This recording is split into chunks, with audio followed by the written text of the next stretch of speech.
மும்பையில நம்முடைய கட்சியின் சார்பாக ஆசாத் மைதான் அப்படிங்கிற ஒரு பொது இடம் இருக்கு. அங்க நாங்க போராட்டம் நடத்தணும், பாலஸ்தீனத்துக்கு ஆதரவாக போலீஸ்க்கு பர்மிஷன் கொடுக்கறாங்க. போலீஸ் அனுமதி மறுக்கிறது. காரணம் என்ன? இந்தியாவினுடைய அயல்துறை கொள்கை இஸ்ரேலை ஆதரிப்பது. நீங்க அதற்கு எதிராக பாலஸ்தீனத்தை ஆதரித்து ஒரு இயக்கம் நடத்துறீங்கன்னா அதுக்கு அனுமதி கொடுக்க மாட்டோம் என்று மும்பை காவல்துறை சொல்கிறது. உடனே நம்முடைய கட்சி ஹைகோர்ட்ல கேஸ் போடுது.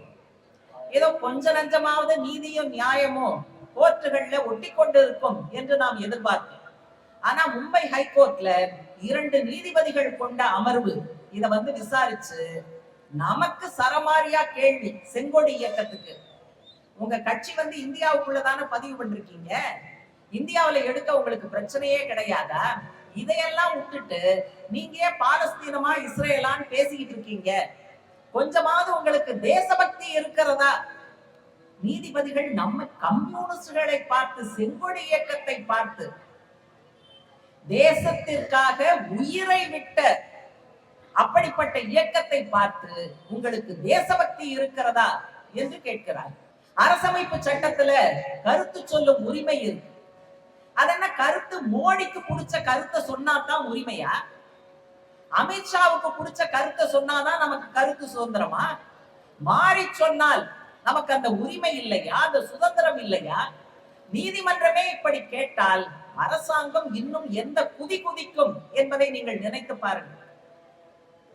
சங்கி அவர்கள் சார்ந்து இருக்கக்கூடிய அகில இந்திய வழக்கறிஞர் சங்கம் நாடு முழுவதும் இந்த நீதிமன்றத்தினுடைய தவறான பார்வையை கண்டித்து இயக்கத்திற்கு போக வேண்டும் என்று அறைகூவல் விட்டு இருக்கிறது. நாமும் சட்ட ரீதியாக அடுத்து என்ன செய்யலாம் என்று கட்சியிலும் யோசித்துக் கொண்டு இருக்கிறோம்.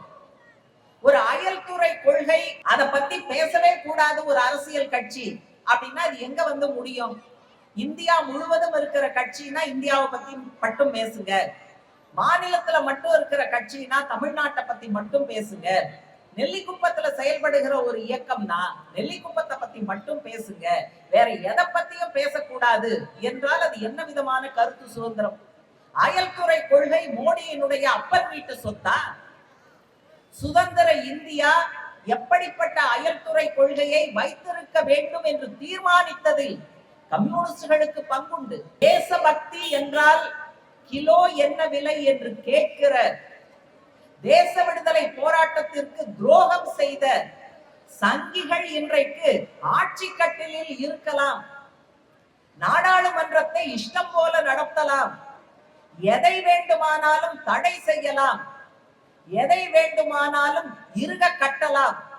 ஆனா இந்த தேசத்தை விடுதலை போராட்டத்தில் சேர்ந்து விடுதலை பெற்ற பிறகு தேசம் என்பது எல்லை கோடுகள் அல்ல, அதில் இருக்கிற தொழிலாளிகள், உழைப்பாளிகள், விவசாயிகள், ஒடுக்கப்பட்ட மக்கள், அவர்களது நலன்தான் தேச நலன் என்று முழங்குகிற நம்மை போன்றவர்கள் ஒரு போராட்டம் கூட நடத்த முடியாது என்று நீதிமன்றம் சொல்வதை எப்படி நாம் கேட்டுக்கொண்டிருக்க முடியும்?